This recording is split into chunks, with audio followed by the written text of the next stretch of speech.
Hello everyone. आज हम लोग पढ़ने वाले हैं बिजनेस सर्विसेज। और बिजनेस सर्विसेज में मेनली हमारा टॉपिक रहेगा banking.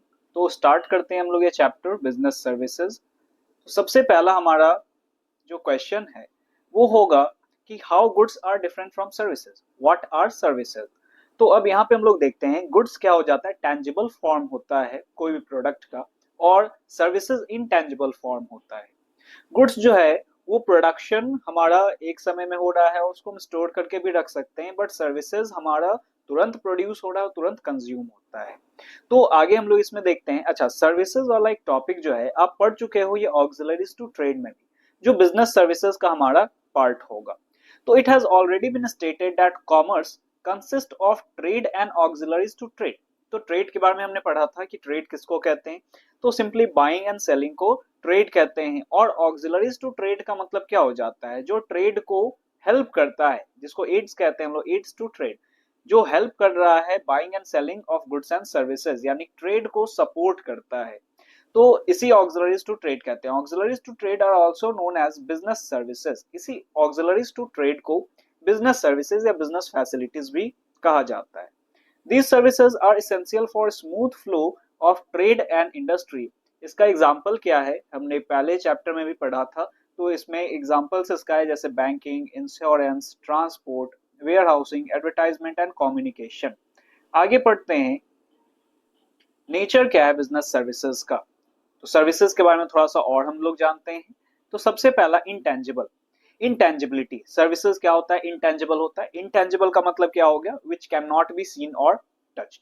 Second is inconsistency. Inconsistency का मतलब क्या हो गया कि एक समान ये नहीं रहता है ना, कंसिस्टेंट नहीं होता, यूनिफॉर्म नहीं होता है। जैसे आप देख लो कि अगर हम लोग कोई गुड्स का बात करें, जैसे ये पेन का ही बात करें, तो इस जैसे कई पेन बने होंगे, ठीक है, इसी प्राइस रेंज में, इसी शेप साइज में, इसी कलर में, है ना। तो ये क्या हो सकता है, गुड्स में कंसिस्टेंसी देखा जाता है, ठीक है, यानी कंसिस्टेंट होगा, यूनिफॉर्म होगा। बट सर्विसेज एक जैसा नहीं होता, आइडेंटिकल नेचर का नहीं होता है। जैसे आप बिजनेस स्टडीज पढ़ रहे हो, तो बिजनेस स्टडीज बहुत सारे टीचर पढ़ाएंगे, कॉन्सेप्ट भले ही वो हो, लेकिन हर टीचर से आपका एक्सपीरियंस एक अलग होगा, ठीक है। तो वो कंसिस्टेंट नहीं हो सकता है। अब जैसे मैं ही अगर पढ़ा रहा हूँ, तो आज मैं ये चैप्टर अभी आपको अगर पढ़ा रहा हूँ, या फिर अगर कभी और पढ़ाऊं, तो हर बार ये क्या होगा, अलग अलग तरीके से मैं इसको बता सकता हूँ सेम कॉन्सेप्ट को, ठीक है। सेम कॉन्सेप्ट को अलग अलग एग्जाम्पल से बताया जा सकता है, या फिर जितने भी लोग हैं वो अलग अलग तरीके से इस कॉन्सेप्ट को क्या करेंगे, ले सकते हैं। जैसे एग्जाम्पल के तौर पे एक मूवी है, ठीक है, आप मूवी देखने गए तो मल्टीपल रिव्यूज आते हैं उसके, है ना, डाइवर्स रिव्यूज आते हैं मूवी के। किसी को मूवी बहुत अच्छा लगता है, सेम मूवी है, ठीक है, सेम मूवी है, लेकिन किसी को अच्छा लगता है, किसी को खराब लगता है, किसी को एवरेज लगता है, ठीक है। तो ये क्यों ऐसा हो पाता है, क्योंकि सर्विसेज इनकंसिस्टेंट है, कंसिस्टेंट एक जैसा समान नहीं होता है। Next, inseparable. इसको प्रोडक्शन और कंजम्पशन से सेपरेट हम नहीं कर सकते। जब प्रोड्यूस होगा उसी टाइम इसको कंज्यूम करना पड़ेगा। ऐसा नहीं है कि बाद में कभी हम कंज्यूम कर लेंगे, इसको स्टोर करके हम नहीं रख सकते, ठीक है। ये इनसेपरेबल होगा, प्रोडक्शन और कंजम्पशन एक साथ ही होता है। बल्कि अब यहाँ पे अगर हम लोग गुड्स का बात करें, तो गुड्स में ऐसा कुछ नहीं है, प्रोड्यूस हुआ, वेयर हाउस में रख दिए, स्टोर हुआ, और वो फिर यूज हो रहा है, उसके बाद फिर क्या होगा, वो लंबे समय तक भी यूज हो सकता है। बट सर्विसेज ऐसा नहीं है ना, सर्विसेज तुरंत प्रोडक्शन होगा, तुरंत कंजम्पशन उसका होगा। Next, inventory.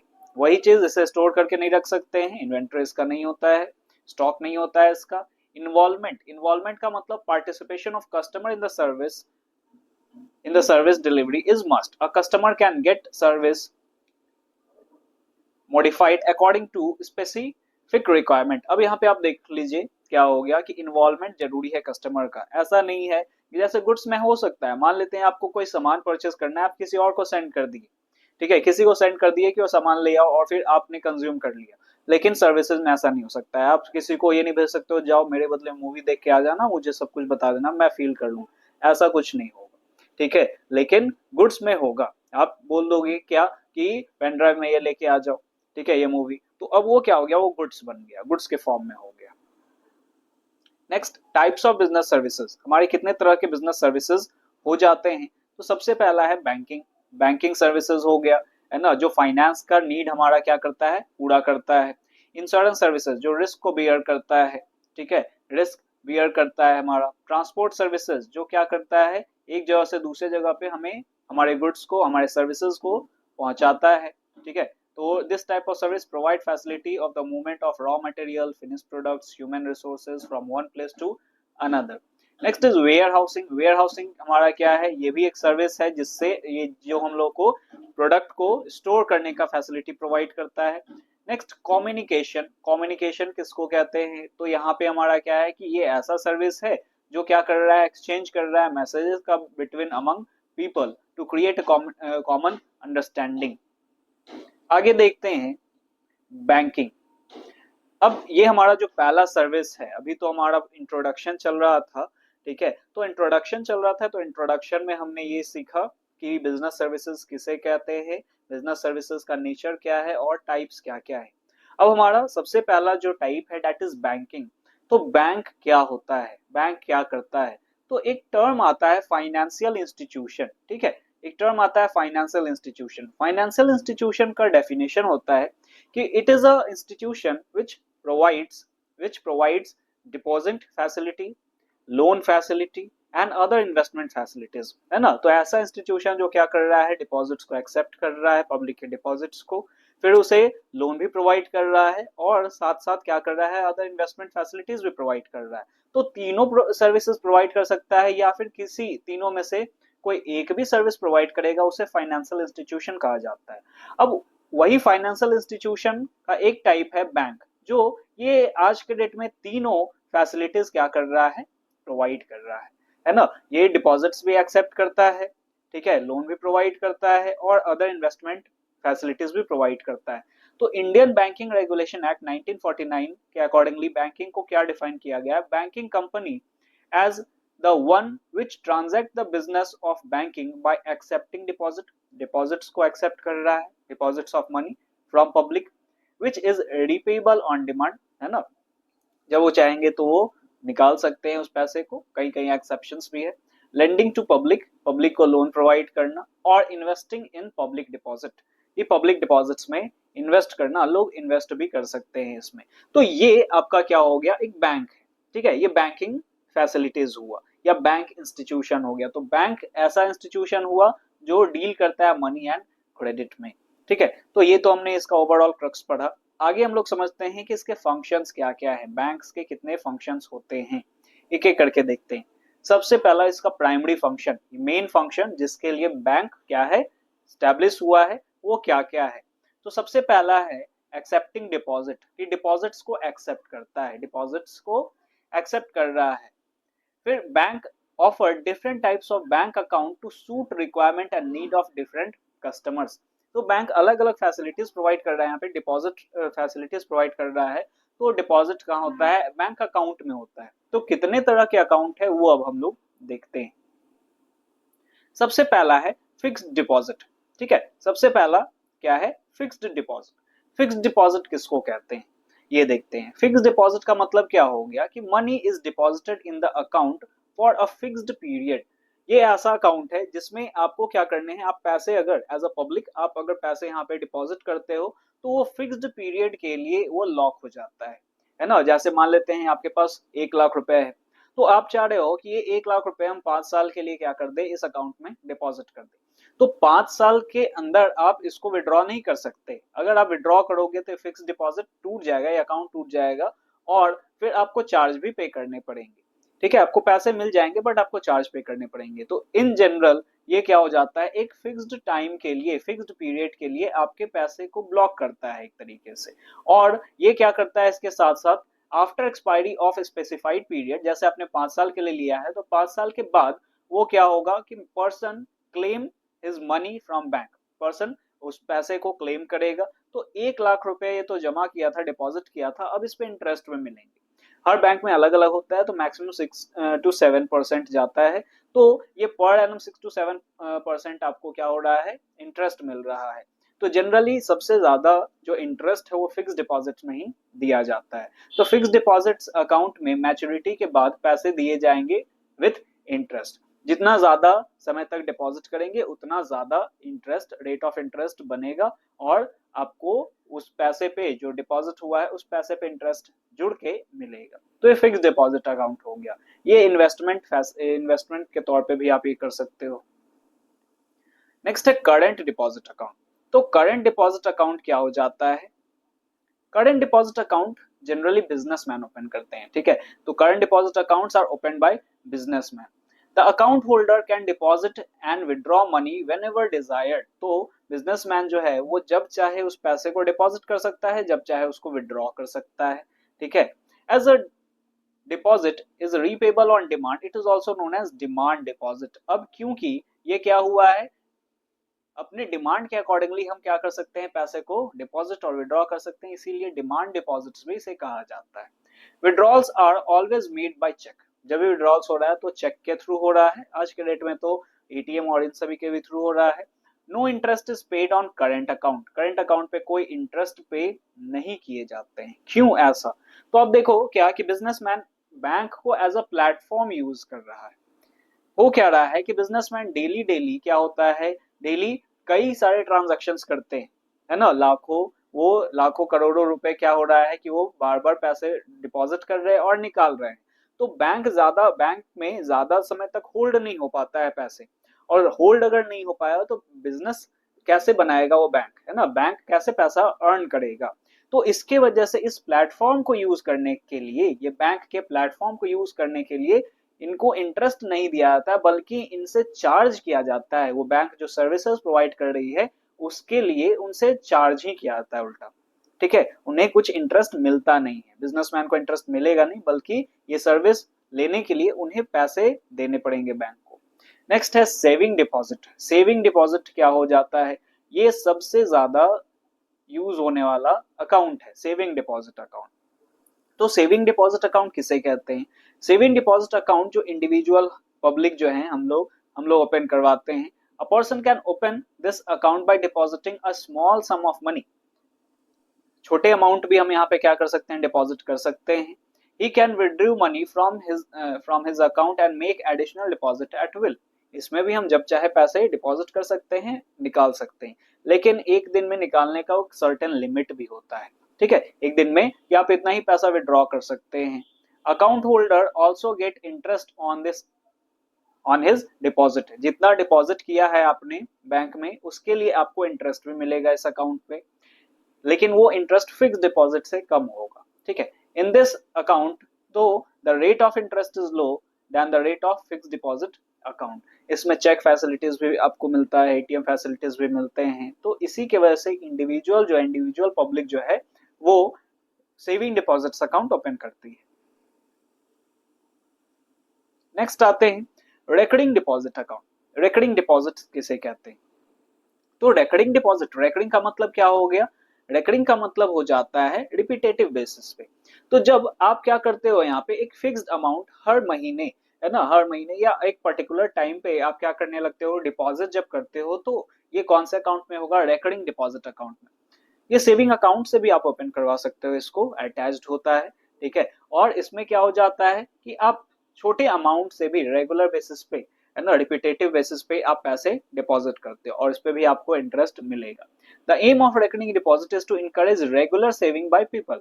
Our depositor can deposit a fixed amount से 100 every month for a fixed period. एक फिक्स पीरियड के लिए आप हर महीने क्या कर सकते हो, आप हर महीने पैसे उसमें डिपॉजिट करा सकते हो, ठीक है। और मैच्योरिटी जब वो एक पर्टिकुलर पीरियड के लिए आपने लिया है ना, जैसे 5 साल तक आपने हर महीने 500 रुपए उसमें डिपॉजिट किए। अब वो पैसे जो आपके थे प्रिंसिपल अमाउंट वो तो मिलेगा ही मिलेगा 5 साल के बाद, उसके साथ आपको इंटरेस्ट भी मिलेगा, जो जनरली सेविंग डिपॉजिट से ज्यादा होता है बट फिक्स डिपॉजिट से कम होता है।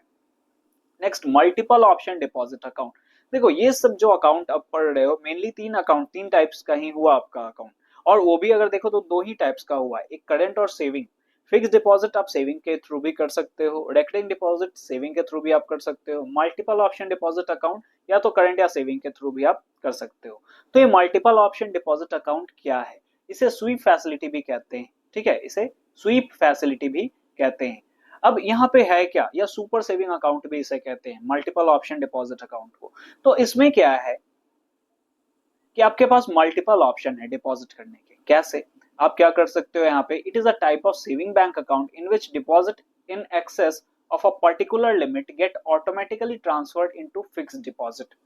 यहाँ पे क्या है कि एक सर्टेन लिमिट तक जो आपका पैसा है वो क्या होगा, सेविंग में डिपॉजिट होते रहेगा। ठीक है, सेविंग में डिपॉजिट होगा और उससे अगर ज्यादा होगा तो वो ऑटोमेटिकली वो पैसा कहाँ चला जाएगा, फिक्स्ड में चला जाएगा। ठीक है, यानी आप क्या कर रहे हो, जैसे मान लेते हैं एक लिमिट दे रखा 1 लाख रुपए, तो 1 लाख रुपए से जैसे ही ज्यादा जाएगा वो ऑटोमेटिकली ट्रांसफर हो जाएगा कहाँ पे, फिक्स डिपॉजिट अकाउंट में।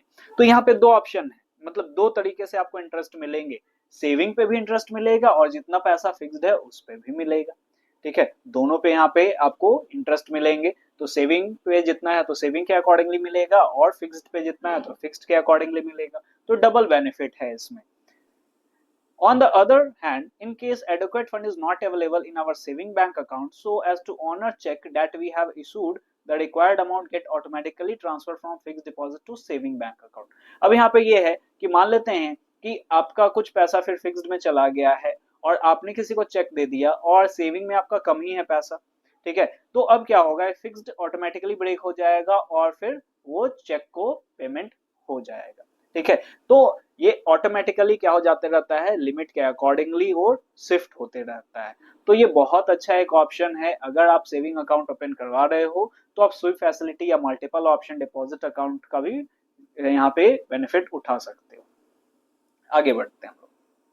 नेक्स्ट प्राइमरी फंक्शन जो है हमारा, दैट इज लेंडिंग मनी, पैसे लोन पे देना। ठीक है, लेंड करना बिजनेसमैन को, फार्मर्स को, जो भी पर्सन को पैसे की जरूरत होगी उन्हें पैसे देना। तो सबसे पहला है टर्म लोन्स। टर्म लोन्स किसे कहते हैं, these loans are provided by bank to their customer for a fixed period to purchase machinery, truck, scooter, house etcetera. ठीक है, अब यहाँ पे क्या है, किसी को अगर बिजनेसमैन को या कस्टमर्स को पैसे की जरूरत है तो टर्म लोन्स मिलेगा। लेकिन टर्म लोन्स में है क्या कि वो एक फिक्स्ड टर्म के लिए मिलता है, फिक्स्ड पीरियड के लिए मिलता है। जैसे 1 साल के लिए, 5 साल के लिए, 10 साल के लिए, वो टाइम फिक्स्ड होगा। तो टर्म इसीलिए से कहते हैं कि एक फिक्स्ड पीरियड के लिए जब मिल रहा है, टाइम वहां पे लग गया, कितने समय में पैसे वापस करने हैं। The borrowers repay the loans in monthly, quarterly, half yearly और annually installment, है ना। तो अब जो भी बेनिफिशियल हो, जो भी आपके अकॉर्डिंगली सुटेबल हो, आप उसके अकॉर्डिंगली पेमेंट कर सकते हो, जैसे मंथली बेसिस पे, क्वार्टरली बेसिस पे, हाफ ईयरली पे, है ना, एनुअल इंस्टॉलमेंट्स पे। नेक्स्ट है bank overdraft facilities. Bank overdraft facility क्या होता है, the customer who maintain a current account. सबसे पहला बैंक ओवरड्राफ्ट किसको मिलता है, करंट अकाउंट होल्डर्स को मिलता है। करंट अकाउंट होल्डर्स जो हो गए, कौन हो गए, बिजनेसमैन हो गया। तो इनका क्या है कि with the bank takes permission from bank to withdraw more money than deposit in his account. अब ये आप समझिए क्या हो गया कि बैंक ओवरड्राफ्ट किसे कहते हैं कि करंट डिपॉजिट में आपका जो भी अमाउंट है, ठीक है, जैसे मान लेते हैं कि आपके अकाउंट में पड़ा हुआ है कितना, 5 लाख रुपीज। ठीक है, 5 लाख रुपीज है। आप किसी को चेक दे रहे हो कितने का, तो मान लेते हैं 5,50,000 का। ठीक है, 5,50,000 का आप क्या कर रहे हो, उसे चेक दे दी, आपके अकाउंट में तो 5 लाख ही है। तो बैंक ओवरड्राफ्ट फैसिलिटी में क्या होता है कि बैंक ओवरड्राफ्ट फैसिलिटी में कि जितना आपके बैंक में है पैसा उससे ज्यादा आप विड्रॉ कर सकते हैं, है ना। तो जैसे 5 लाख था और हमने चेक दे दिया है कितने का, 5,50,000 का, तो ये बैंक ओवरड्राफ्ट फैसिलिटी के मदद से पेमेंट हो जाएगा। यानी जितना हमारे अकाउंट में पैसा था उससे ज्यादा हम क्या कर सकते हैं, विड्रॉ कर सकते हैं एक सर्टेन लिमिट तक। तो ये काइंड ऑफ छोटे समय के लिए हमें लोन मिलता है जो हमें वापस करना है ना। ये this facility is available to trustworthy customers for a small period. Interest is charged on actual amount withdrawn by the customer. जितना भी एक्चुअल अमाउंट विड्रॉ किया गया, जैसे 50,000 एक्स्ट्रा विड्रॉ किया गया इसमें, तो 50,000 क्या होगा, चार्ज होगा, 50,000 पे इंटरेस्ट लगेंगे। नेक्स्ट है कैश क्रेडिट। तो कैश क्रेडिट किसे कहते हैं, under this arrangement the bank advances cash loan up to a specified limit against current assets और अदर सिक्योरिटीज। आपके पास जो भी करंट एसेट्स है कुछ अवेलेबल या कोई भी सिक्योरिटीज है, तो उसको आप मॉर्गेज करके यानी कि कोलैटरल रख के, यानी गिरवी रख के आप क्या कर सकते हो, लोन ले सकते हो। तो ये कैश क्रेडिट हो गया।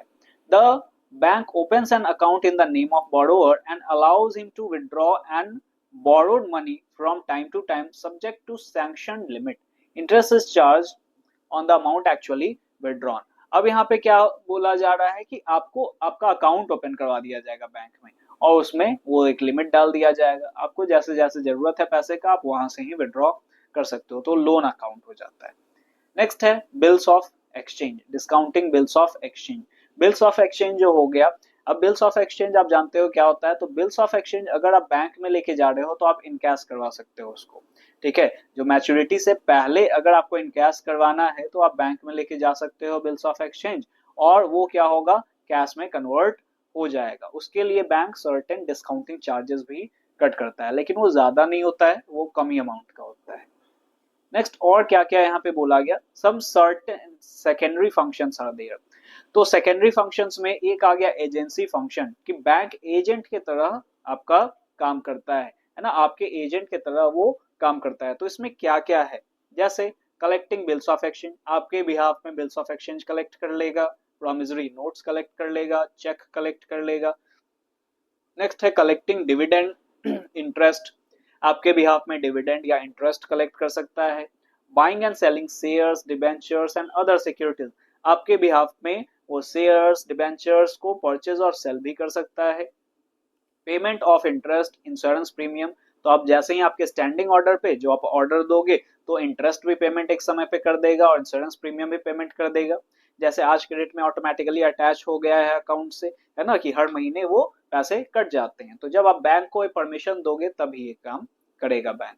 नेक्स्ट है transferring funds from one branch to another and from one place to another. क्या हुआ कि आप एक ब्रांच से दूसरे ब्रांच में पैसे ट्रांसफर करवा सकते हो।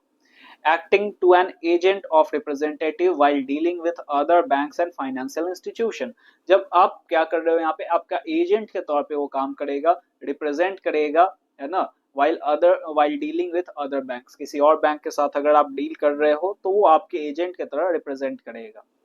नेक्स्ट है a commercial bank perform other functions on behalf of and as per the instruction of its customer।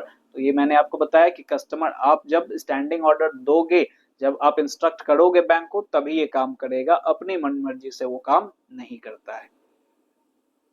Next general utility function, तो जनरल यूटिलिटी फंक्शंस बैंक का क्या क्या है, तो सबसे पहला यहाँ पे providing locker for safe custody of jewelleries and other valuables of customers, तो लॉकर फैसिलिटी प्रोवाइड करता है बैंक हमें।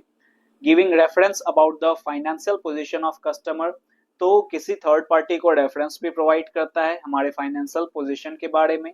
Providing information to the customers about the credit worthiness of other customers, है ना, दूसरे कस्टमर, यहाँ पे क्या बोल रहा है कि दूसरे कस्टमर को हमारे क्रेडिट वर्दीनेस के बारे में बताता है बैंक, ठीक है, कि किसी से अगर हम क्या कर रहे हैं, डील कर रहे हैं, तो बैंक हमारा यहाँ पे क्या करेगा, एक सर्टेन डॉक्यूमेंट इशू करेगा और वो गारंटर भी बन सकता है, हमारे क्रेडिट वर्दीनेस के बारे में बताएगा।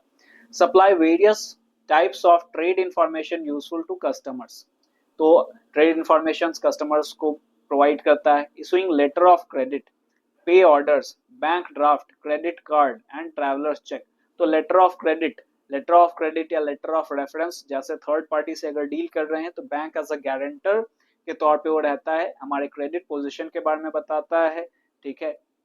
नेक्स्ट है underwriting issue of shares and debentures और शेयर्स का अंडरराइटिंग भी करता है बैंक आज के डेट में, है ना।